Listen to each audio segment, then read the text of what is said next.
할렐루야. 하나님의 그 놀라우신 은혜와 사랑과 축복이 여러분 모두에게 충만하게 임하기를 주님의 이름으로 축복합니다. 하나님께서는 우리를 가까이 두고 싶어 하십니다. 아끼시기 때문에 그렇습니다. 그리고 당신의 일에 사용하시기 원하십니다.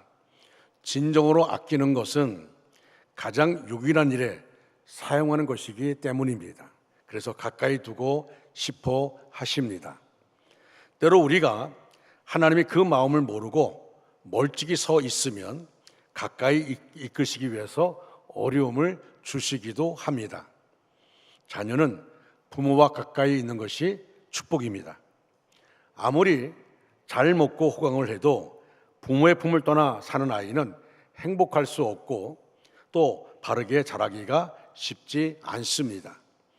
자식은 장성할 때까지 가까이 두고 길러야 합니다.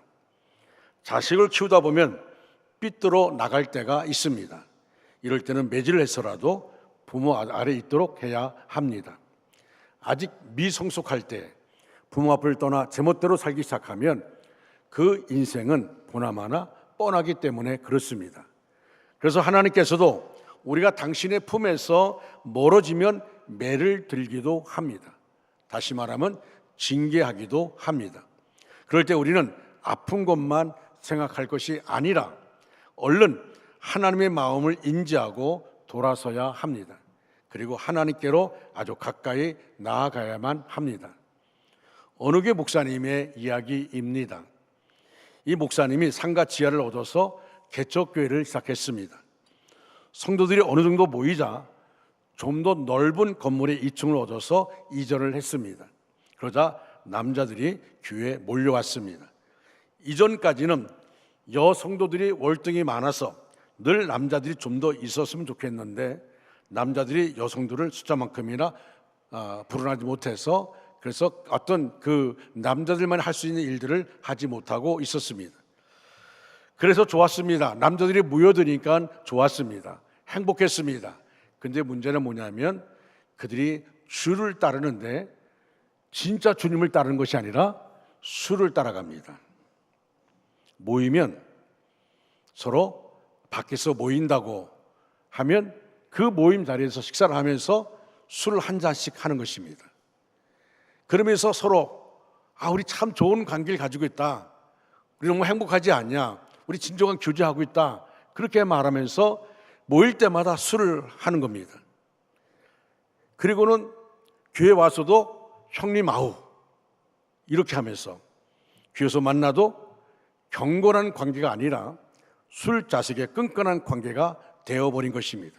그러다 보니 남자들인데도 말이 얼마나 많은지 이런저런 불만을 뱉어내고 서로 싸우기도 하더니 결국은 거의 대부분이 교회를 나오지 않게 되었습니다. 목사님 마음이 아프셔서 한동안 힘들어 하셨습니다. 남은 남자 성도들은 몇 되지를 않았습니다. 그 몇 중에 박사학위를 가지신 집사님이 한 분 계셨습니다. 이분은 남자 성도들이 술잔을 돌릴 때도 전혀 그 분위기에 휩쓸리지 않던 분이었습니다. 그래서 목사님은 이분을 깊이 신뢰했습니다. 술 때문에 교회가 멍들었으니 그럴 수밖에 없지 않습니까? 아무리 그런 자리에 가도 술을 마시지 않고 그런 집사님 보면서 이분이 우리 교회의 핵심적인 일꾼이 됐으면 좋겠다 하는 그 마음을 가졌습니다. 그런데 어느 날 그 아내 되시는 집사님께서 울면서 전화를 하신 것입니다. 우리 최 집사가 면허가 취소되어서 어쩌면 좋을지 모르겠다고 전화가 온 것입니다. 그 집이 3살짜리 딸이 하나 있고 또 둘째를 임신한 지 7개월째 되는 때였습니다. 아이들 때문에라도 차가 움직여야 하는데 면허가 취소되었다니 불편한 일이 한두 가지가 아니었습니다. 그리고 교회에서 목사님과 교우들이 다 신뢰하는 남편이었는데 그 남편이 음주운전으로 면허가 취소되었다는 사실이 알려지면서 얼마나 창피하겠습니까? 목사님도 큰 충격을 받았습니다. 정말 속상했습니다. 아직 그분만 바라보고 이분이 우리 교회 핵심적인 일꾼 되면 좋겠다는 생각을 했는데 그렇게 다른 모임, 교회 안에서의 모임 때는 술을 마시지 않았는데 이분이 지금 운전면허 취소된 것이 음주 때문에 그렇다는 것입니다. 그 소식을 들은 목사님도 충격이 크셨습니다. 교회 기둥처럼 생각했던 그 집사님이 전혀 술이나 담배와는 무관한 줄만 생각했었습니다. 술 좋아하는 성도들끼리 술자석을 만들었을 때도 함께 있긴 했어도 절대 술을 대지 않았던 그 집사님이 음주운전으로 면허 취소가 되었다는 사실을 믿을 수가 없었습니다. 100번 양보를 하고 다시 생각해서 직장 다니시는 분위기에 어쩔 수 없는 상황이 있어서 술 한두 잔 받아 마시는 신용은 할 수 있었을 것이라고 생각할 수 있습니다. 그런데 면허가 취소되었다면 이것은 그 무엇으로도 변명할 수 없는 확실한 범죄가 아닙니까? 그러니 목사님 마음이 어떠하겠습니까? 그런데 이 충격적인 일을 두고 목사님께서 기도할 사실수록 이상하게 마음이 편안해지더라는 것입니다. 그 집사님께서 기도하는데 그런데 마음이 편안해진 것입니다. 이것이 하나님께서 집사님을 그릇 만들기 위한 뜻이 담긴 사건이라는 확신이 오더라는 것입니다. 하나님이 지금 그 집사님을 만지고 있구나, 하나님이 그 집사님을 지금 다듬어가고 있구나 하는 것을 알게 되었다는 겁니다. 저도 그럴 때가 있습니다. 성도가 사건 사고를 만나든가 갑자기 중한 병에 걸렸을 때 처음에는 당황하고 안타깝습니다. 어떨 때는 하나님 아버지 저렇게 열심히 기도하고 저렇게 열심히 봉사하는데 왜 이런 일을 당해야 됩니까? 왜 이런 고통을 당해야 됩니까? 왜 이렇게 중한 병으로 고생합니까? 라고 하나님께 따지듯이 기도하다가 나중에는 하나님의 뜻을 알게 될 때가 있어요. 왜 그런지를 마음이 알게 될 때가 있어요. 그때는 하나님이 지금 그를 만지고 있구나, 하나님이 그를 지금 다듬어가고 있구나 라는 것을 알게 될 때가 있습니다. 그러면 기도할수록 오히려 마음이 평안해질 때가 있습니다. 제가 당진에서 목회할 때 건설회사 경영하던 안 집사님이 이사들의 배신으로 큰 어려움을 겪을 때가 있었습니다. 자기의 친한 친구도 마찬가지고 어려움 나가던 친구도 마찬가지고 그들 불러다가 이사로 세웠습니다. 그런데 그 이사들이 이분이 주식을 하면, 주식이 이제 직장에 주식이 있습니까? 그런데 자기가, 내가 늘 갈 때 그랬어요. 집사님 50%는 넘어야 됩니다.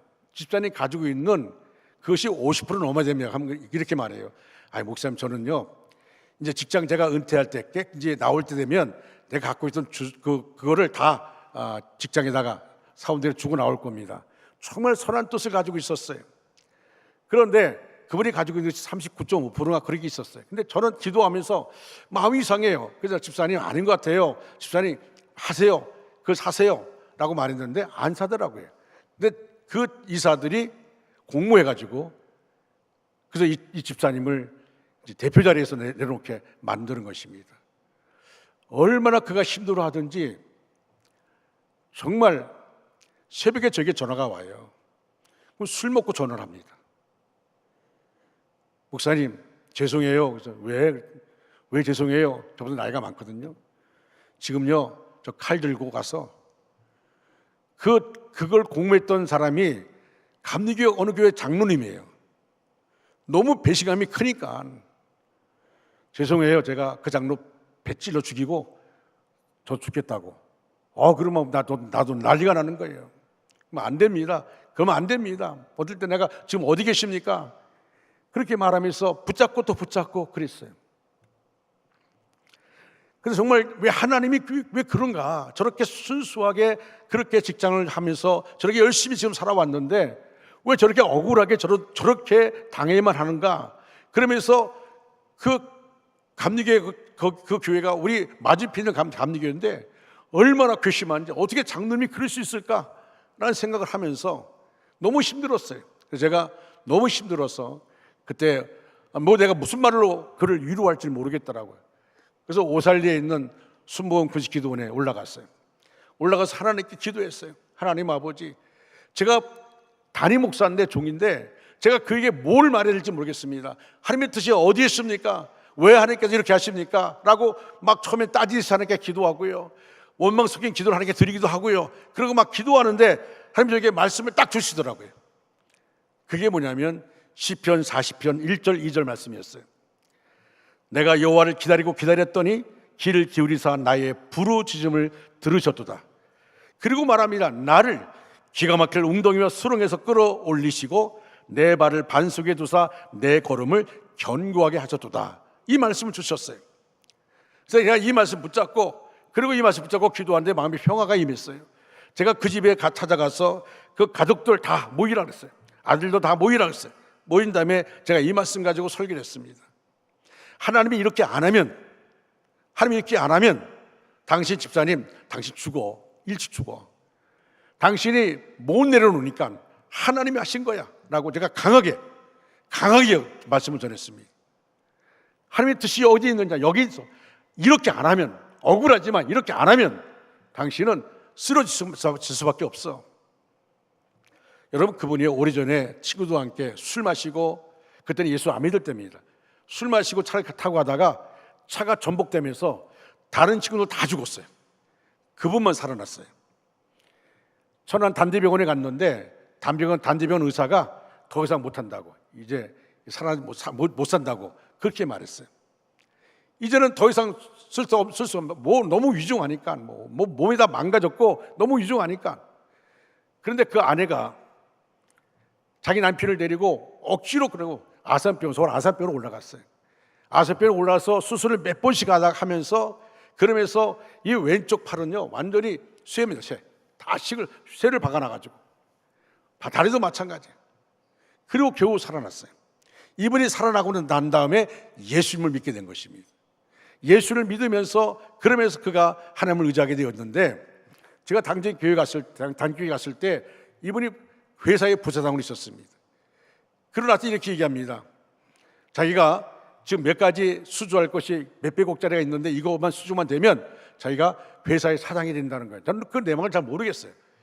그래서 제가 기도를 했어요. 하나님 아버지, 저는 당직에 온 지 얼마 안 되는데 이 집사님이 이렇게 얘기하는데 저는 잘 모르겠습니다. 그러나 하나님, 이 집사님이 지금 그가 너무 교회가 그때 막 어려울 때니까, 제가 가니까 막 교회가 막 얼마나 시끄러운지요. 어려울 때니까 자기는 너무 시끄럽다고 그러면서 천안에 아파트를 얻어서 이미 아내하고 아들들은 다 천안에서 생활하고 있어요. 그리고 천안에 학교를 다닙니다. 자기도 이제 천안으로 가려고 하고 있었어요. 제가 이제 그때 그랬어요. 하나님, 이 집사님이 이 교회 필요하고 저에게 필요하다면 하나님, 이 집사님이 이 세 가지의 수주를 하게 되라고. 저는 그때 뭐 수주가 살지 몰랐어요. 하게 되려고 기도했어요. 그리고 이제 기도합니다.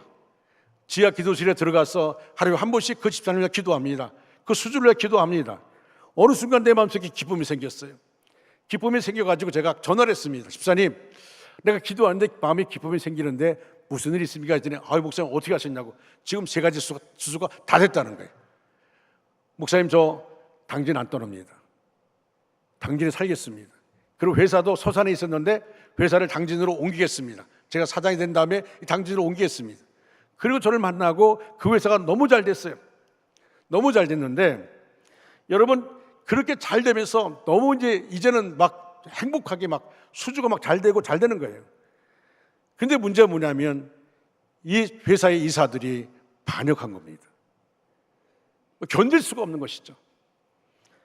그래서 늘 그가 몸의 고통 때문에 뭐 쇠를 다 박아놨으니 얼마나 고통스럽겠어요. 고통 때문에 늘 밤에 그렇게 힘들어하는데, 근데 이분이 그러고 나니까 하는 말이 자기는 더 이상 건들지 못하겠다고. 그래서 제가 기도하고 그 기도한 내용을 얘기했어요. 당신을 살리기 위해서 한 것이다. 집사님을 살리기 위해서 하나님이 하신 거야.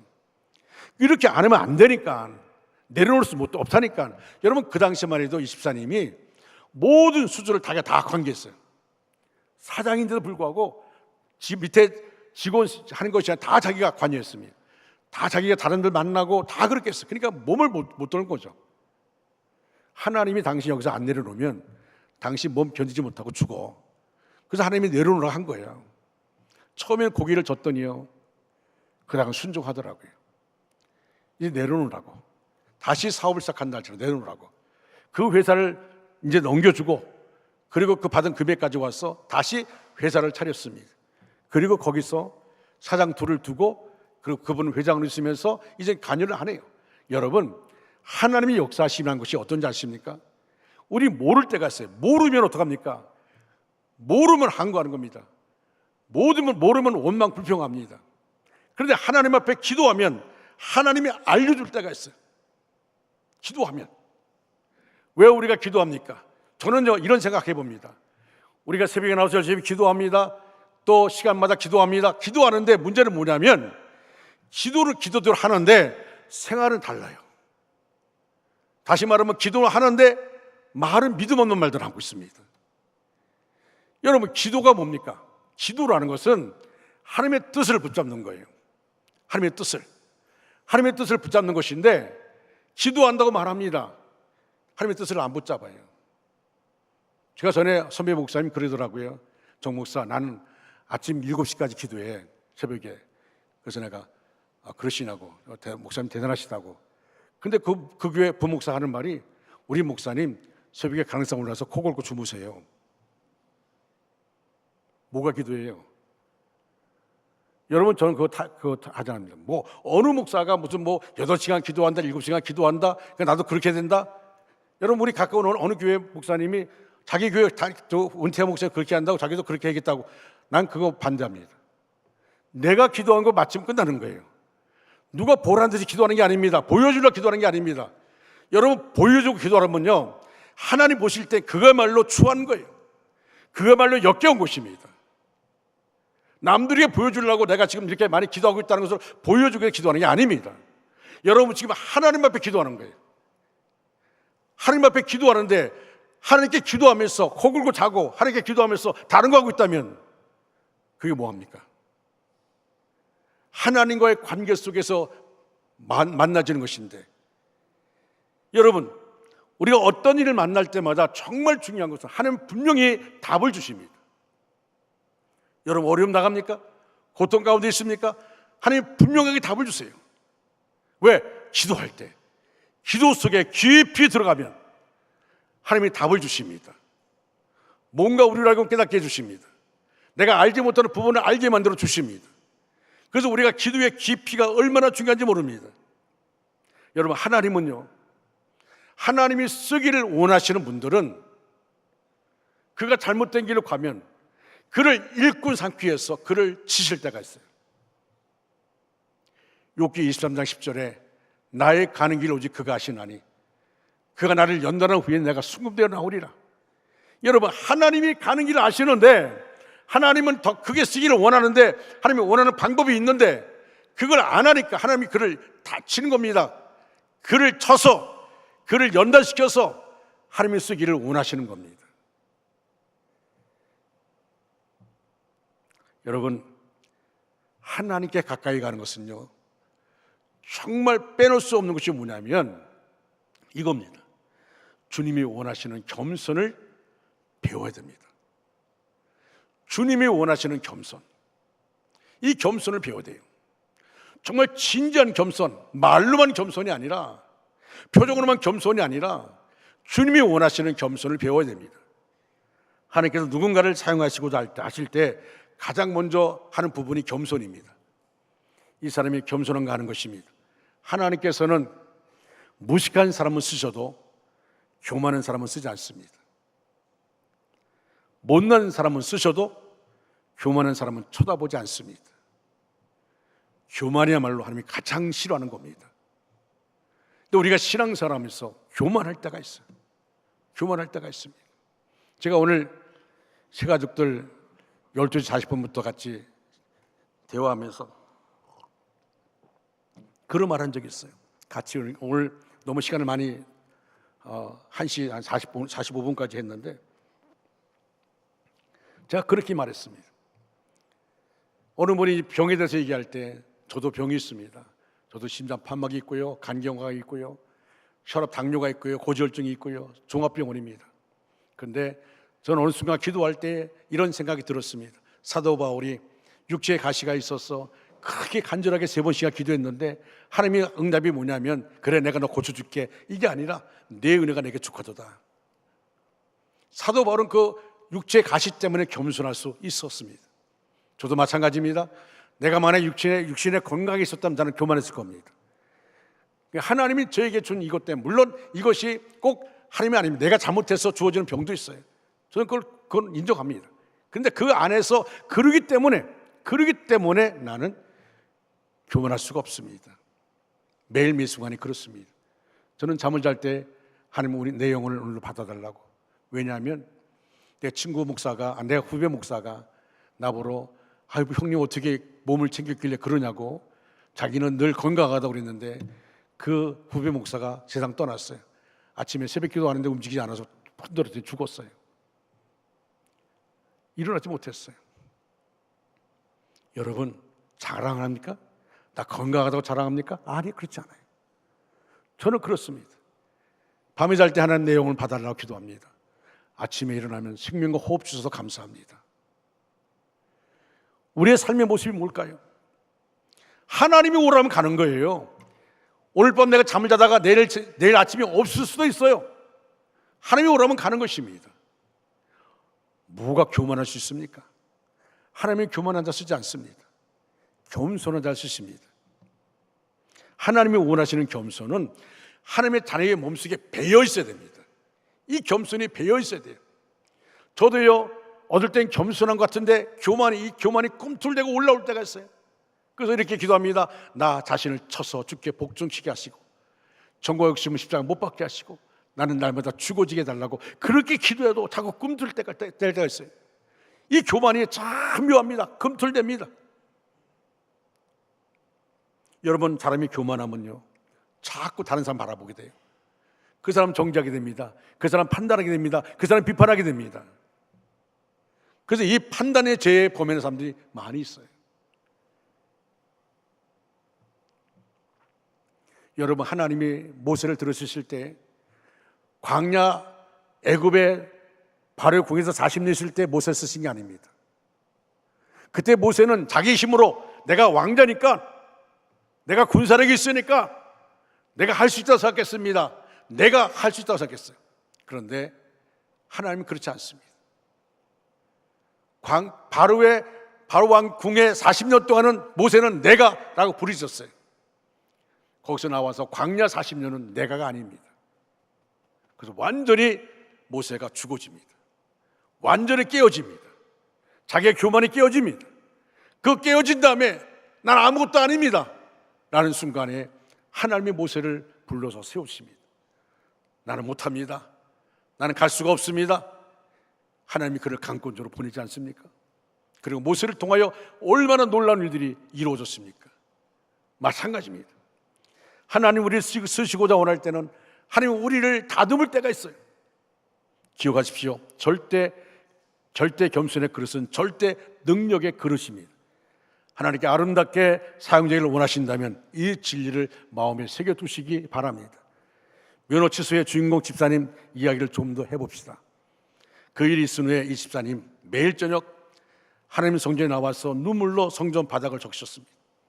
의자에 앉아서 기도할 수 있는데 그게 아니고 바닥에 무릎 꿇고 하나님께 눈물로 기도했습니다.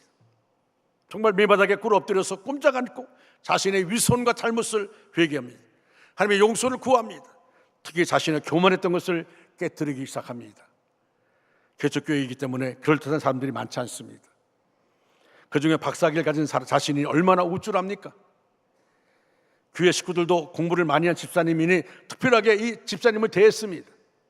그러다 보니까 자신도 모르게 다른 사람들을 가르치려 합니다. 목사님의 목회에도 할 말이 많아집니다. 교만해진 것입니다. 목사가 해야 할 일도 침범을 해서 자기 뜻대로 하려고 합니다. 또한 목사님이 시키면 자신의 마음에 들 때만 순종하고 안 들면 안 합니다. 목사님이 뭔가를 말씀하셔도 반드시 자기 의견을 말합니다. 자기에 맞아야 돼요. 뭘 얘기해도 자기의 이해를 해야 됩니다. 여러분, 의견을 말하는 것 얼마든지 할 수 있습니다. 그런데 목사님은 오히려 가르치려 합니다. 그러니 일을 맡길 수가 없는 것이죠. 이분이 뭐 공부했다고 하면서 다른 교회에서 이게 뭐 목사님 이렇게 되면 저렇게 됩니다. 이런 프로그램 가져야 됩니다. 그러면 자꾸만 얘기하는 거예요.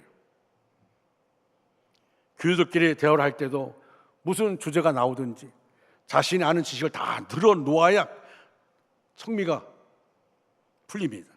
그러다 보니까 주변에 사람들이 없어져요. 처음에는 집사님하고 따라왔는데 자꾸 가르치려 하니까 자꾸 떠납니다. 저 주변에 사람들이 없어요. 목사가 볼 때도 너무 안타까워요. 이 사람을 교회 일꾼으로 세워야 할 텐데 주변에 점점 사람들이 없어지는 거예요. 아니 자꾸만 가르치려고 합니다.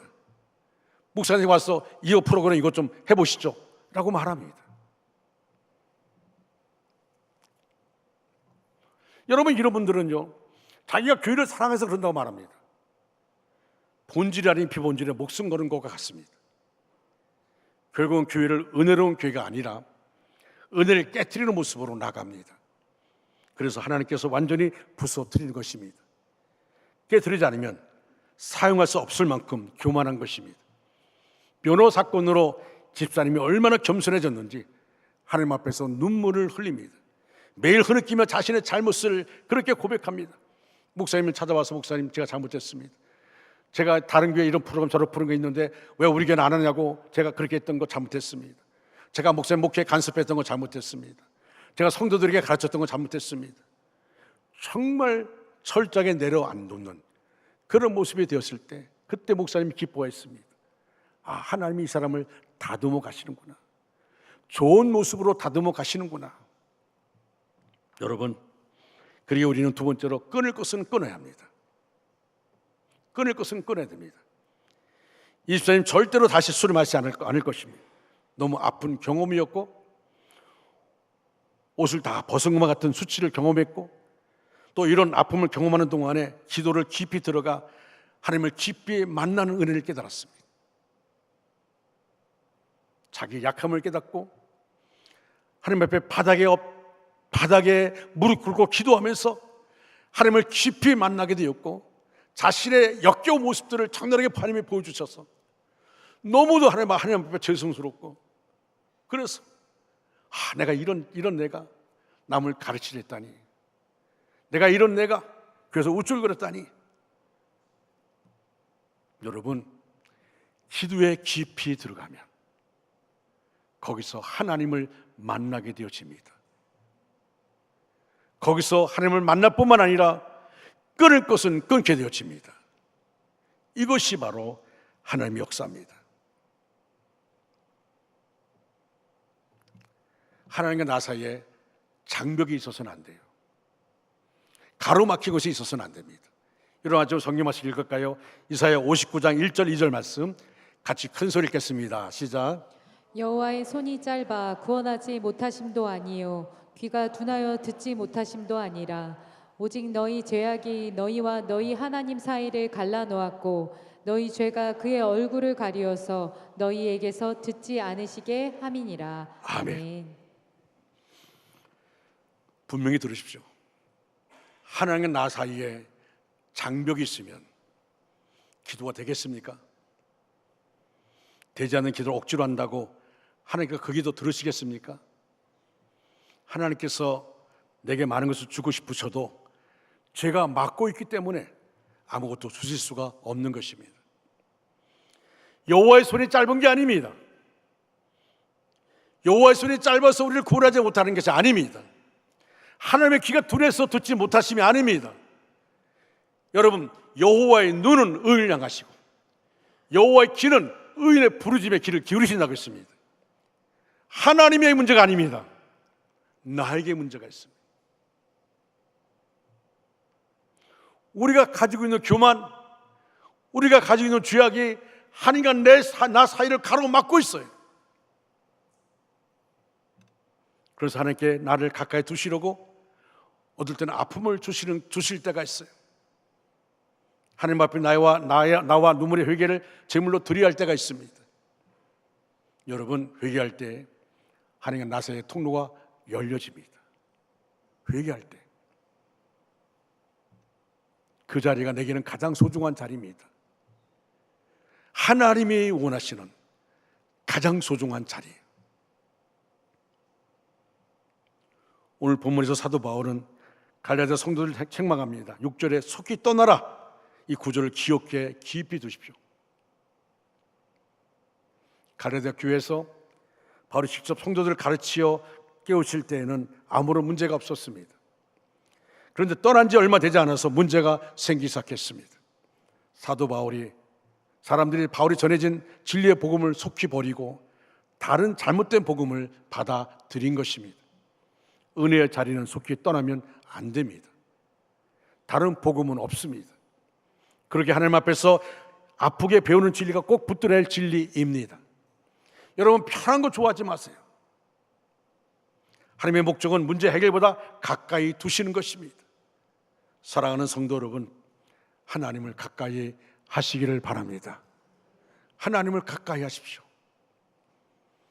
가까이 부르실 때 정말 겸손을 가지고 끊을 것은 끊어내시고, 하나님을 가까이 할 때 하나님이 역사하여 주십니다. 여러분, 원주 중앙교회가 건강한 교회 되어지고 하나님 기뻐하는 교회가 되기 위해서는 하나님은 교만한 자를 통해서 역사하지 않습니다.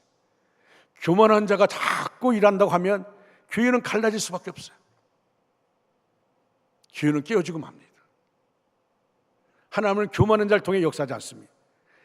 여러분, 자꾸 자기 모습이 아니라 다른 사람을 가르치려는 사람 통해 역사하지 않습니다. 겸손하게 자기 자신을 깨닫고, 그리고 끊을 것은 끊고, 그리고 하나님을 바라보는 사람들, 그런 사람을 통해서 하나님 역사하십니다. 저는 여러분들이 역사의 주인공 되어지기를 간절히 소원합니다. 가장 소중한 자리가 그런 자리입니다. 가장 소중한 자리, 주님의 겸손을 배우는 자리, 끊을 것은 끊고 버릴 것은 버리는 그 자리, 이 자리에 있는 저와 여러분, 우리를 통해서 하나님의 교회가 더 건강해지고 은혜가 있고 여러분 가정이 회복되어지고 치유되어지는 역사가 있기를 주님의 이름으로 축원합니다. 기도하겠습니다. 전능하신 하나님 아버지, 오늘도 우리에게 말씀 주심을 진심으로 감사드립니다. 이 시간에 우리는 인생의 시련과 고난 속에서 승리하기를 간절히 원합니다. 하나님, 우리가 이 세상을 살아가며 수많은 어려움과 고통을 겪을 때에 하나님이 힘과 위로를 의지하게 하옵소서. 그 어떤 시련도 우리를 넘어뜨리지 못하게 하시고 오직 하나님의 능력으로 모든 고난을 이겨낼 수 있도록 도와 주시옵소서. 하나님, 우리 원주 중앙교회 믿음의 식구들을 인도하여 주실 때 늘 겸손하게 아버지 앞에 나가게 하여 주옵소서. 하나님은 교만한 자와 함께 하지 않습니다. 겸손한 자와 함께 하시고 그 겸손한 자를 통해서 하나님의 일들을 이루어지는 것을 보게 되어집니다. 아버지 하나님, 우리 안에 오셔서 우리를 하나님의 도구로 사용하여 주시고 우리를 다듬어 주시옵소서. 하나님, 나를 다듬어 주시옵소서. 하나님의 쓰시기에 합당한 자로 다듬어 주시옵소서. 그래서 아버지 앞에 쓰임받는 도구 되게 하여 주시옵소서. 아버지 하나님, 이 시간도 기도합니다. 우리 믿음의 권속들, 저들의 삶을 주장해 주실 때에 나사렛 예수 이름으로 모든 질병을 떠나게 하여 주시옵소서. 머리끝부터 발끝까지 하나님이 안수하여 주시옵시고 오전의 불 조성하신 아버지 하나님, 성령의 불로 역사하여 주셔서 모든 암종 다 태워지게 하여 주시옵소서. 모든 염증 다 태워지게 하여 주시옵소서. 모든 고통 다 사라지게 하여 주시옵소서. 하나님, 우리가 약함이 있지만은 그 약함에 흔들리고 그 약함 때문에 우리가 내려앉는 것이 아니라 그 약함으로 말미암아 더욱더 하나님을 의지할 수 있는 하나님의 사람 되게 하여 주시옵소서.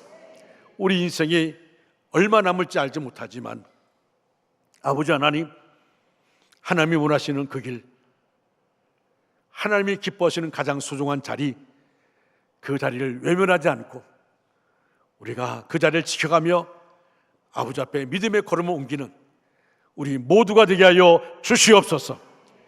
예수님의 이름으로 기도합니다. 아멘. 다가 일어나셔서 찬양합니다.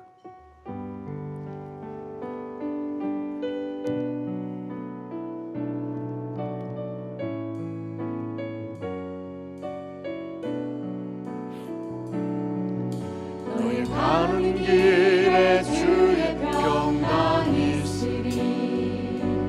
평강의 왕 함께 가시니 너의 걸음 걸음 주 인도하시니